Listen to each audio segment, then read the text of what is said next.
Hey, it's Dr. Ivan here with Centered Holistic Health, and I wanted to do a quick presentation about my favorite element in Oriental medicine and the foundation of life itself, water. So I wanted to state up front that this is good advice, but not necessarily medical advice geared directly towards you as an individual with your own specific needs.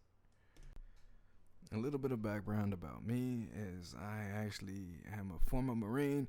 I began my pursuits of meditation and exercise while in the service. I came out and became a teacher as well as a health educator, and now I'm a chiropractic physician, bringing all that experience together and providing little health talks like this.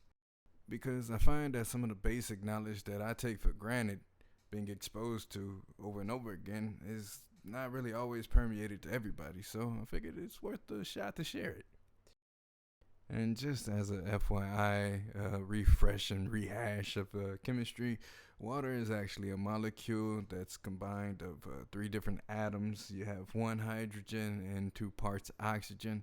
We're not going to get way deep into the biochemistry behind everything that water comes into play. We just keep it kind of basic, but this is just a FYI. Okay, so now we can talk a little bit about the physiology of water. And I wanted to mention that it is a part of every cell in your body. And cells create tissues, and tissues create organs. So know that water is the foundation for the cell and everything else that comes of it. That's why people say that water is actually the foundation of life, at least that we know of right now. Also, it can be stated that there is a difference in the amount of water found in the male body and the physical female body. Males have a little bit more water, most likely due to increased muscle mass, and females have a little bit less, which females are known for having a higher fat composition, which is actually lower in water. So most of the water in the body is actually found inside of the cell, unlike outside of the cell, which is called like the interstitial space. The water is actually located within the cell, every cell. And if we take a look at this next line, I mentioned it before. Fat is about 10% water, and the lean muscle is about 80% water. So you can infer that the myocyte, the muscle cell, actually has more water within it than the adipocyte, which is the fat cell. One of the things to note about the usages of water within the body is that it's needed to break down and transport all energy within the body. So primarily the body runs off of two main systems, ketones, which are your fats, and as glucose, which pretty much almost everything else breaks down into. So for both of those reactions, water is actually needed to create energy to keep us going.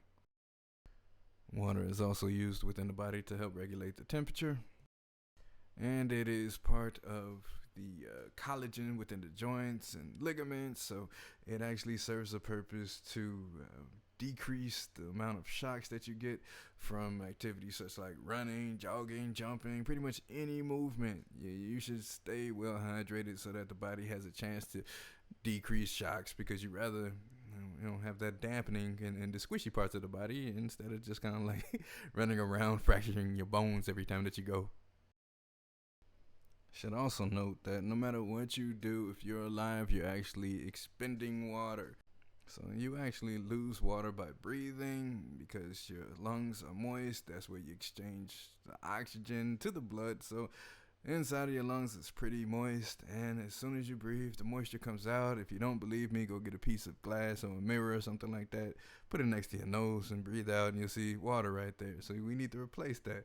You actually lose water by sweating. Sweat comes out of you and water comes out of you, and then through your kidneys, urination. Water comes out as a filtrate, because the body uses that as a way to relieve urea, which is a byproduct of protein degradation. So pretty much all day, every day, if you're alive, you are actually going through some water.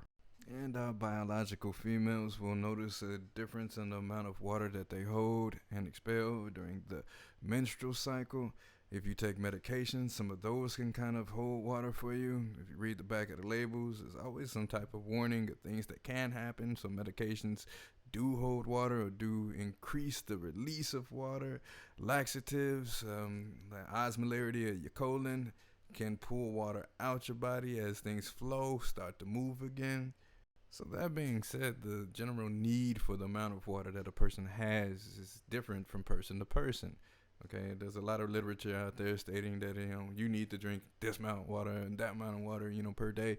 But these are just kind of like general guidelines. So the main purpose is to take enough for you, which is kind of one of those things that we need to ascertain based on a little bit of trial and error and experience with your own body. Nobody knows your body like you do.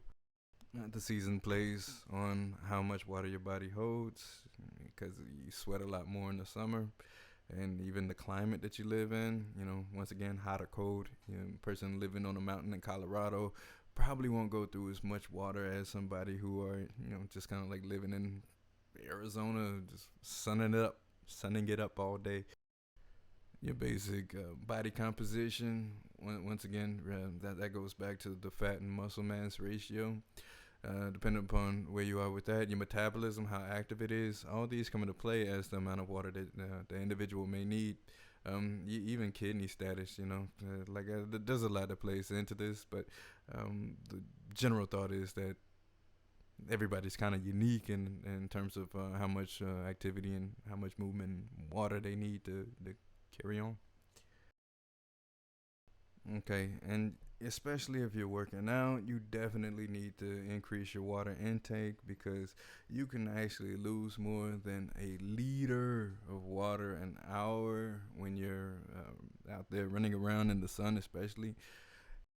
And this is one thing that I kind of want to be adamant about because in certain circles, I've seen some high school football coaches tell their students, their players that it's best, you tough it out. You can't have any water. You need to train for the heat. Train the body to endure the heat. And from a physiological standpoint, that is utter nonsense. You need to allow the body to stay hydrated because, like, there's the thing of mental toughness, but there's the same, like we do abide by the laws of physics while on this planet. You need to be able to have water, sweat, to move, to keep those chemical processes going. Speaking of sweating, one of the things that you actually need in order to sweat is an electrolyte called salt. Okay, we need sodium in our diet in order to sweat because water follows solute, and that's kind of how the sweat actually gets out of your body, so to speak, in this instance. So yeah, a lot of times I hear people mention that you gotta have a completely salt-free diet, which is missing the bus in terms of high blood pressure. I mean, like, yeah. Once again, not getting into complete medical advice, but the idea and the concept that I want to get across is that salt is needed in the body, so you can't really avoid it completely. 100% salt-free diet.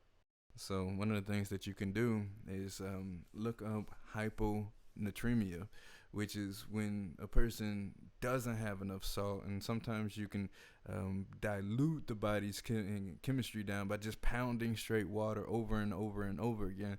Like it's always a fine dance in the way that the body needs to be treated. So yeah, you need to replenish your electrolytes, especially if you're out there exercising. It's more than just water that's needed. Just FYI. Also, you need to allow your body time to intake the water that's given to it.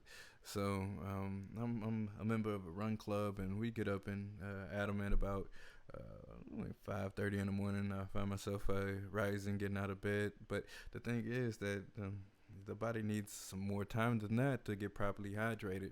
So personally, I've come into the habit ever since the Marine Corps of actually having water next to my bed at night. Once again, that's not for everybody because, excuse me, some people may not be able to regulate their urine throughout the night, but I just kind of like accepting life that I'm going to be getting up once or twice a night and going to the restroom. But at the same time, I don't find myself getting dehydrated. Okay, so there's something to be said about that. So the main focus, the main idea, the point is just a state that you actually have to have time for the water to get into your body. So going out and exercising with your water, and you haven't drank any water over the last night, if this is first thing in the morning or a few hours before, you are more liable to just to kind of like run around with a stomach full of water than you are actually to be properly hydrated. It won't make it into the system that fast. Now, believe it or not, there's actually information available that states that over a period of time, your ability to sense hunger versus thirst may be confused.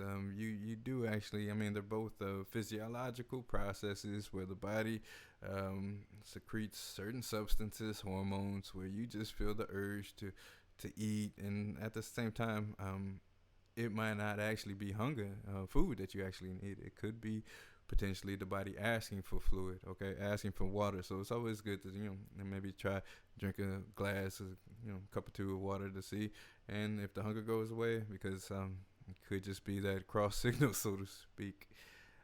Also, while I'm on that train of thought, as we get older and older, we can't rely completely on our body to tell us that we are hungry or thirsty. We have to kind of be more mindful, because as we age, the actual signals, so to speak, they decrease in their efficiency. So that's why, like, people with grandmothers and grandparents got to ensure that we kind of are still eating even though we're not hungry, because the hunger vibe, just the hunger sense, doesn't really come through as well as it used to anymore.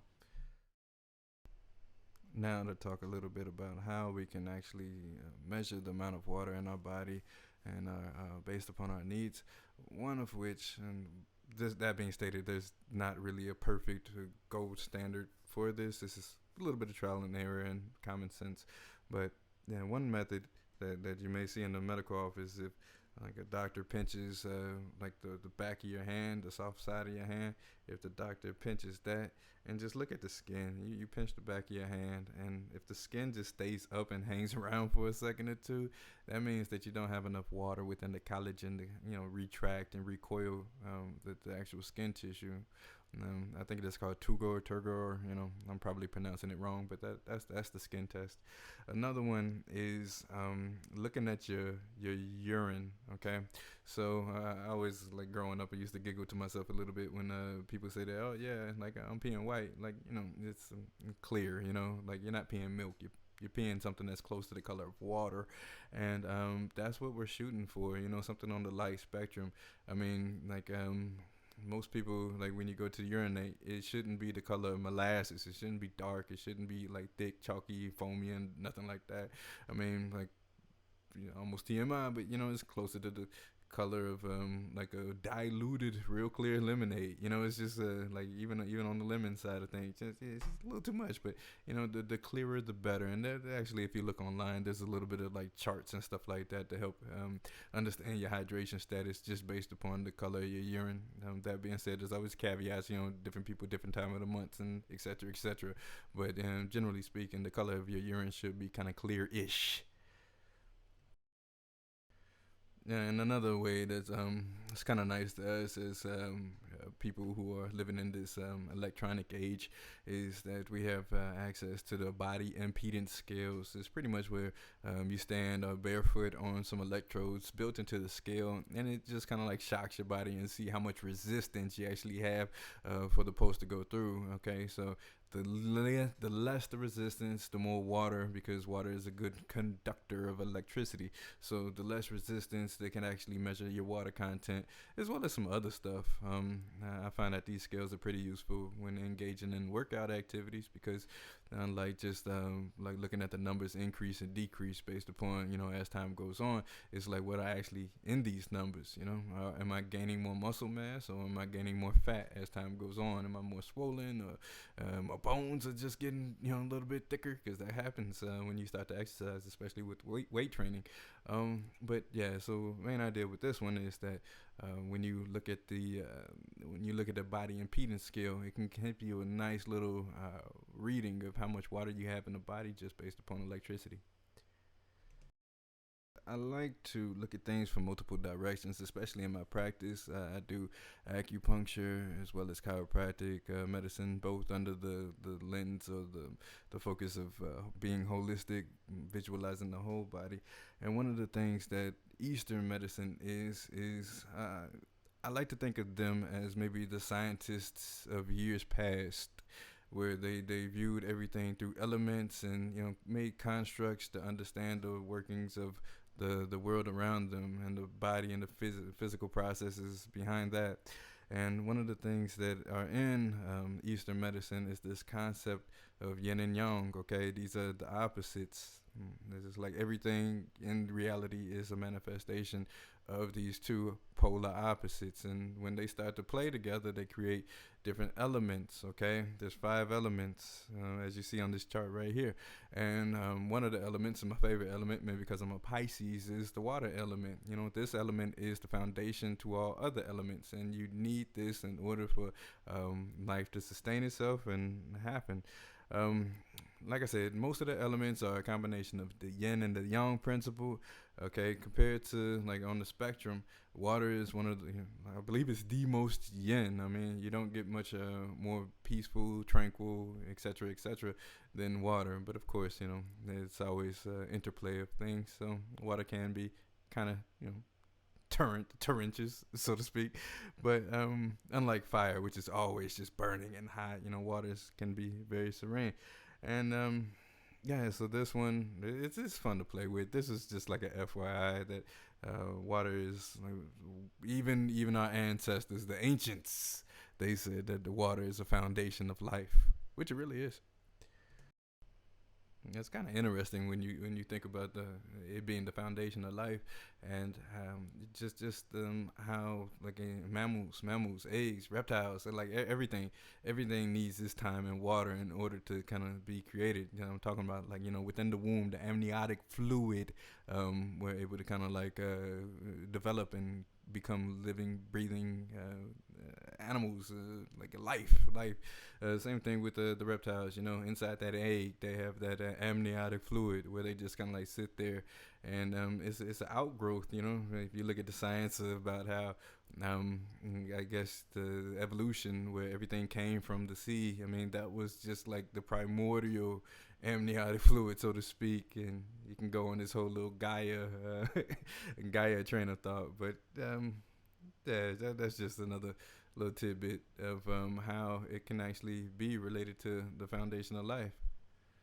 Specifically, going back to Asian, Oriental, or just like Eastern medicine. I don't want to call it Chinese because, um, yeah, it's found it's older than that. At its very root. I think it's Persia, ancient Persia, that they found acupuncture started. But yeah, so it actually relates directly to 2 meridians, which are the water meridians. These are the kidney and bladder. These are 2 of the yin meridians. They pretty much allow things to moisten and flow and expel and excrete. Just kind of like their namesakes. Just kind of like that they help do that. And water is also most manifested in the winter season.